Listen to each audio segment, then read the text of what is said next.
வணக்கம் நலம் தானா விவர்ஸ். இன்னைக்கு ஒட்டாத பூரண கார கொழுக்கட்டை செய்ய போகிறோம். அதுக்கு கடலைப்பருப்பு எடுத்து ஒரு 4 மணி நேரம் ஊற வச்சுட்டு நல்லா வடித்து மிக்சியில் போட்டு வச்சுக்கணும்.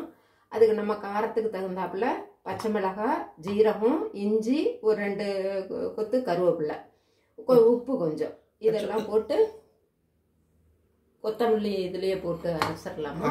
அப்படிதான் அரைக்கணும்.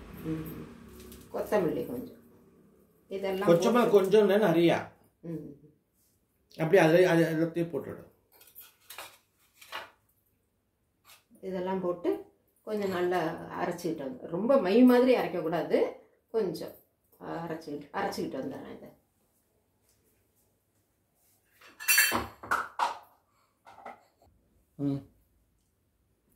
இதை இந்த அளவுக்கு அரைச்சாச்சு. ரொம்ப மை மாதிரி இல்லாமல் கொஞ்சம் இந்த துவையல் டைப்பு அரைச்சாச்சு. இப்போ பேனில் நெய் 1 ஸ்பூன், நல்லா டேபிள் ஸ்பூன் ஊற்றியாச்சு. இதில் தண்ணி, இந்த அரை கப்பு மாவுக்கு 1.5 கப்பு தண்ணி, 1.5 பங்கு தண்ணி, 1 பங்கு மாவுக்கு 1.5 பங்கு தண்ணி. இப்போ அரை கப்பு எடுத்துருக்கேன். இன்னும் கொஞ்சம்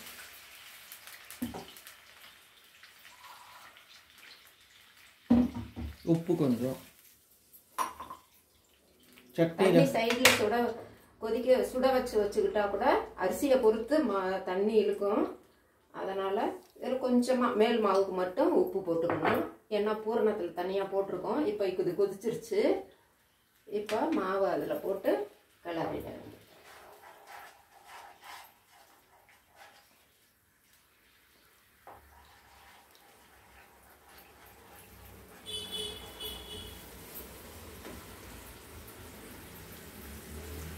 நல்லா கிண்டி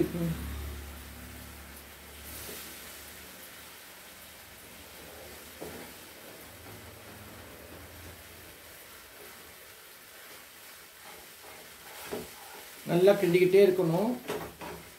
சிம்மில் தான் வைக்கணும். சிம்மில் வச்சு அப்படியே கட்டி விடுவாமல் கிண்டணும். நல்லா கெட்டியாகவும் மாவு வேகணும்.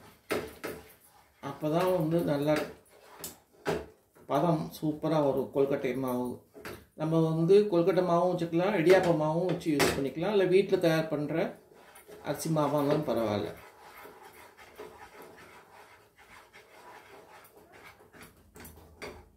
நல்லா பிசைஞ்சு வந்துச்சுன்னா சிம்மில் அப்படியே வேகும். நல்லா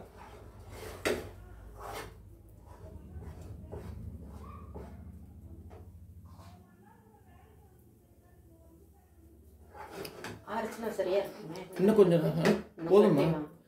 கட்டி இல்லையே, கட்டி விழுவலையே, என்ன வேணும்?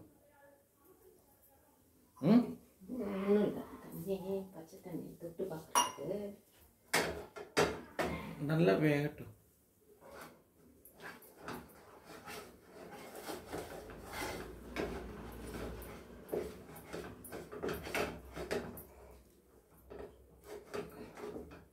கரண்டு வந்துருக்கு பாருங்க. அந்த தண்ணியெல்லாம் இழுத்துருச்சு நல்லா.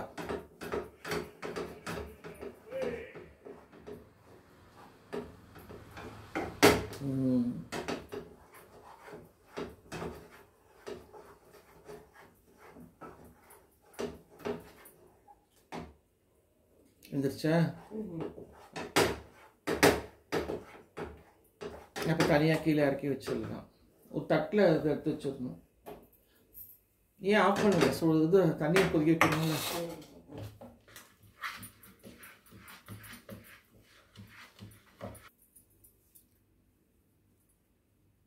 மாவை நல்லா அதுக்கப்புறமேலு பிசைஞ்சிட்டு கொழுக்கட்டையை பிடிப்போமே அது மாதிரி. ஆனால் கொழுக்கட்டை பெருசு இல்லாமல் கொஞ்சம் சின்னதாக இப்படி எடுத்துக்கணும். எடுத்துக்கிட்டு அவ்வளோ தேவையில்லை, கம்மியாக வைக்கணும்.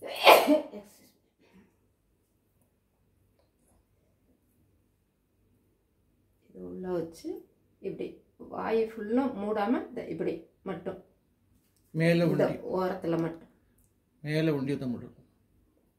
இங்கே மட்டும் அவ்வளோதான் வச்சுக்க.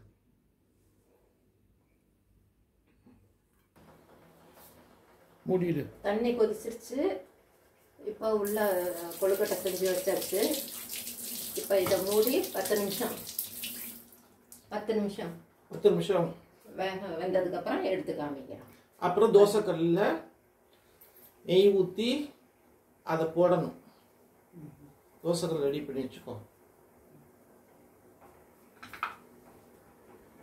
திறந்து காமிக்கட்டுமா? வெந்துக்கிட்டு இருக்கு. இப்போ இன்னும் 10 நிமிஷம் கழிச்சு இந்த கொழுக்கட்டை வெந்துடும் நல்லா. அப்புறம் எடுத்து காமிக்கிறோம். அதை 10 நிமிஷம் ஆயிடுச்சு. நல்லா கிளாஸியாக இருக்குது மாவு. கடலைப்பருப்பும் நல்லா அரைச்சதுனால வெந்துருச்சு நல்லா. இது இப்போ ஸ்டவ் ஆஃப் பண்ணிட்டு எடுத்து காமிக்கிறேன்.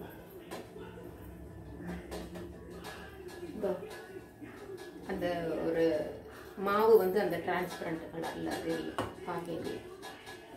இது இல்லாமல் இந்த இப்படி கையில் தொட்டு பார்த்தாவே நமக்கு அப்போ இருக்கிறதுக்கும் இப்போ இருந்ததுக்கும் வித்தியாசம் தெரியும். இப்போ இதை எடுத்து ஆற வச்சுட்டு தோசைக்கல்ல நெய் ஊற்றி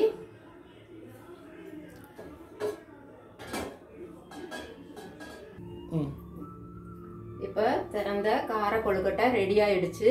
நம்ம இதையே தட்டில் வச்சு சாஸ் தொட்டு சாப்பிட்லாம், கார சட்னி தொட்டும் சாப்பிட்லாம்.